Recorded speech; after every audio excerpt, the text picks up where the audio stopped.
Coach, despite being down several key players on offense, you still had a season high in points and total yards. What does that say about, the group collectively? Yeah, I think we found a good rhythm. Guys had a good feel for the plan and executed their jobs and really fed off of each other. I thought the energy, really the whole weekend was really good. From the time we got down there in the hotel to the locker room before the game to warm ups before the game, you felt like things were going to be right for us. And the guys played well. Has anything changed, Zach, over the past couple of weeks offensively, whether it's preparation or a change in the guys or anything like that? No, not at all. I mean, you can go game by game, and Dallas, we played well in the first half. We just fumbled the ball 3 times, and you take out those fumbles, and we were moving the ball and prepared to score points. And so, again, we see the things on the tape that we've been moving in the right direction. We've just shot ourselves in the foot lately, and yesterday we did a good job just executing the plays we needed to. Is your confidence as a head coach and play caller at an all-time high, you think, right now? No. I mean, we just attack each week. Each week's a new week, and you can't ride the highs of winning a game and ride the lows of losing a game. That's something you have to avoid. And obviously, you want to piggyback on the momentum in areas where that's possible. But for us, it's you put that game to bed, and now you're facing a whole new defense, whole new challenges, whole new fronts, whole new pressures, whole new coverages. And so you got to create this new plan and allow your guys to play with confidence. With that said, Coach, the diversity and versatility you've shown in your offense, all the different schemes that your offense can attack in different ways. The Pittsburgh game did it one way. Houston game, you did it another way. Baltimore game, you have another way. What does it say about the versatility and diversity of your offense?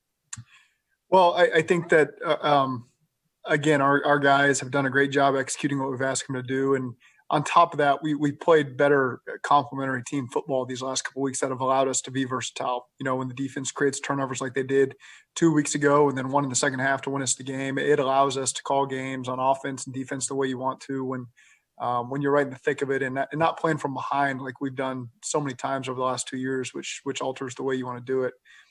So, again, it's just all 3 phases playing together that allow us to play the game we want to and execute the plan we have in place. Coach, the Dolphins won 2 of their last 3 games to end the year last year and were able to carry that momentum into this year. Now they're in the thick of the playoff race. Can you envision that happening to the Bengals? And, what kind of impact can it have to finish this season strong? I think it's important to finish the season strong. I can envision great things in store for us in the future. But again, we've got to dial in on this Sunday. We really cannot look beyond that because it's a big game for us, divisional game. They got the better of us this year on the road. And so our guys are going to be focused here this last week. And we can talk beyond that after the game. But right now our focus is on the Baltimore Ravens and putting our best foot forward there. Coach, what do you look at in this Baltimore Raven game that you learned the last time you played them that should give you some insight, intel? Well, obviously we had some key turnovers in that game. One, they returned for a touchdown that really broke the game open. We had a rough 3rd and 10 where they blitzed us and we threw a pick that led to points early in the game. So that was the key is just, handling some of the things they threw at us and avoiding disaster at times. And again, we've evolved so much as a team since that game. That felt so long ago. There's a lot of lessons we pulled from that for the weeks following. But I think our guys are in a good place, and they'll be ready on Sunday. Thank you. It was Zach, for you to see how y'all were able to win in 2 different ways with 2 different quarterbacks within the last 7 days. What's that do for you as a play caller moving forward? I mean, does it kind of encourage you saying, okay, all the things that I want to do as a play caller, all the things that I think the scheme can do, it can work? I mean, is that kind of what goes through your mind? I mean, how do you feel when you see what the offense has done? No, I don't. I mean, we go back and watch every game so many times. And even this week, going back to watching plays from previous games and situations from previous games. And my confidence hasn't changed. It's there. Certainly each game brings something different and you might have to play it a little bit different way. But, all the things that I say to you guys over the course of the season, I have believed every step of the way. And obviously these wins help validate that a little bit, but for us, we're really unwavered in our approach and our scheme and how we want to do things. And Winning 2 games is great, but we feel like we've made good strides in a lot of areas, and the future is bright for this whole team. Right. But is it maybe a different sense of gratification for you as a play caller because you see it how it should work, and sometimes something blows up in execution, but for it to go exactly the way you want it to go, I mean, is there an extra sense of gratification that comes when you do see it play out how you thought it would on the whiteboard? No, because we've had these games where offensively we've had a lot of production, scored a lot of points, and lost by a 1-score game. And you could have easily said, had we had a turnover on defense at the end of those games, there's your validation. No, we called it the same way. We executed the same way. We just didn't come out to win. And plenty of times, Luke could say that on defense post-bye, where they did a lot of positive things on defense. And offensively, we weren't scoring points where they could say, hey, we had a great defensive performance. We got the win. So, for us, we have to see it how it is. And obviously, we want to win as many games as possible. That's the ultimate goal. But at the same time, we see the things that we've done, and we know that we just got to put it all together as a team. And when you do, things like the last 2 weeks happen, and we just got to continue that in week 17. Zach, you said yesterday that winning 2 games in a row in the NFL is insignificant when you look at the big picture, but you said it was significant for your team. Yeah. Why do you think it's so significant for your team? Just because all the work that these guys have put in, they need that result. You feel differently on Sunday evening and Monday morning. You need that feeling, because that feeling is kind of what get you through the grind of the season. And okay, all the things we did that led us to a win, and so let's go piggyback on that. But in the grand scheme of things, we want to win the division. We want to go to the playoffs, win playoff games, and play for Super Bowls. And when you're a team that's in that position, winning 2 games in a row is not going to be a big deal for us. You're going to be wanting to win 5-6 games in a row to create that momentum. But right now, for where we're at as a team for this season, winning 2 games in a row is important. And again, we got to continue to build on that momentum going into this weekend. Over the last month, we've been able to limit a lot of big plays defensively. That wasn't the case as much in the second half. How much of that do you chalk up to Deshaun Watson and his talent, and how much is it mistakes that you guys can fix this week? Well, there's certainly some errors that we made, but at the same time, he's, production-wise, he's one of the top 3 quarterbacks in the league right now, and he's given fits to a lot of defenses. We could see that on tape, probably some of the problems he was going to pose. I think seeing him live and in person really for the first time for me, I thought he was a tremendous player before, and his stock has even gone up after seeing him in person. Just the way he competes, how accurate he is, how strong he is in the pocket. We knew that there's going to be challenges, and you just had to create that turnover at some point to turn the game, because once he gets hot, he gets real hot and becomes a real problem. And, this is a team that was just a couple plays away from competing for the AFC Championship last year. And he's the player that led him to do that. And he's still got that same playmaker mentality, and that hasn't changed with him.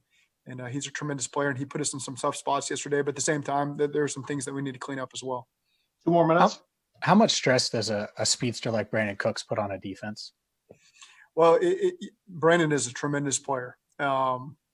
He's got great speed, but his details and his technique are really impressive as well. If you coach him to do it one way, he's going to do it that way to the nth degree, and just tremendous teaching and detail to the field. So I've got a lot of respect for Brandon, the way he does that. You combine that with a guy who's able to extend plays and put the ball anywhere in the field. I mean, the touchdown he threw to Brandon in the back pylon, I'm assuming that was the featured receiver seemed to be down the right sideline. And for him to reposition himself and throw it to the back pylon on the other side of the field on a throwback route, that's one of the most impressive throws I've ever seen. And I don't know if that was part of his progression or not, or just him being Superman on the play, but you combine those two together, and that creates a lot of stress on the defense. That coincidence or not, but you guys over the last 2 years are 4-0 in games that Fred Johnson started at tackle. Has he done enough to put himself in the mix for next year? Is it good for him to maybe stack what looks like probably 3 straight starts here to end the season to kind of evaluate that? Fred's done some good things for us. And again, like all of our younger players, Fred's in his second year. We're looking for that consistency throughout the week, throughout the games. Fred has done a nice job for us in the opportunities that he's been called upon. And we're expecting big things from him this week as well.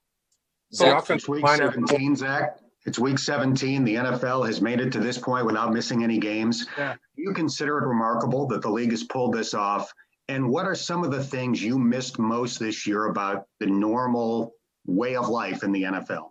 Yeah, that's a great question.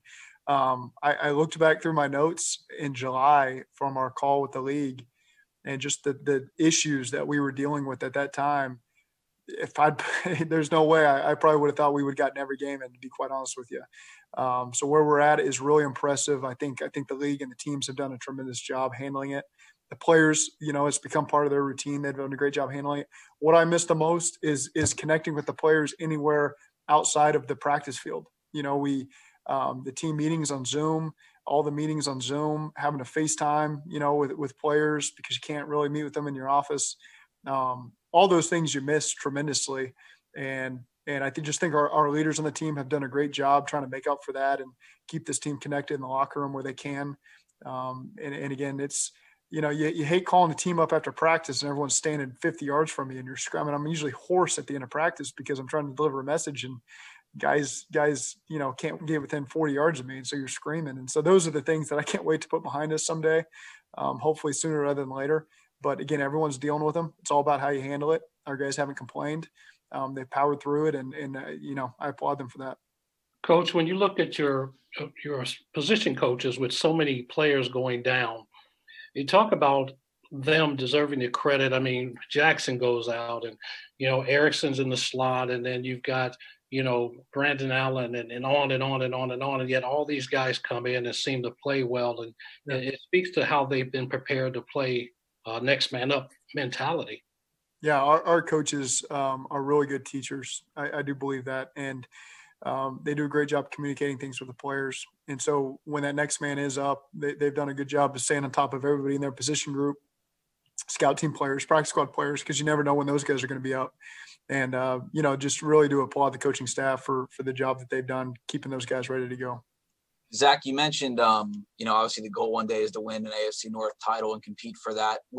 When you look at these last three games and you're able to beat the Steelers, and if you are able to beat the Ravens, does that give you a belief that you are closer than maybe other people say you are, or, you thought you might be earlier in the year when you're able to compete and beat the teams at the top of the standings? Yeah, we really stay away from worrying about what other people think. And we go off our own eyes, and the work we put in. And we do believe that we can beat any team in this league if we put it all together. And, so again, this comes down to the divisional game versus a team that, we struggled with early in the year. So our guys are going to be prepared and focused. But again, we try to ignore that outside noise and just focus on the things that we can control. I know Dan Horde and Tyler Dragon are trying to get in, so we'll have you guys finish it off. Thank you. The impression, Coach, you don't spend a ton of time on social media, but Joe Burrow posted some video of himself walking the other day. Did you see it? Did anybody happen to show it to you? And if so, what was your reaction to seeing him kind of beginning the rehab process?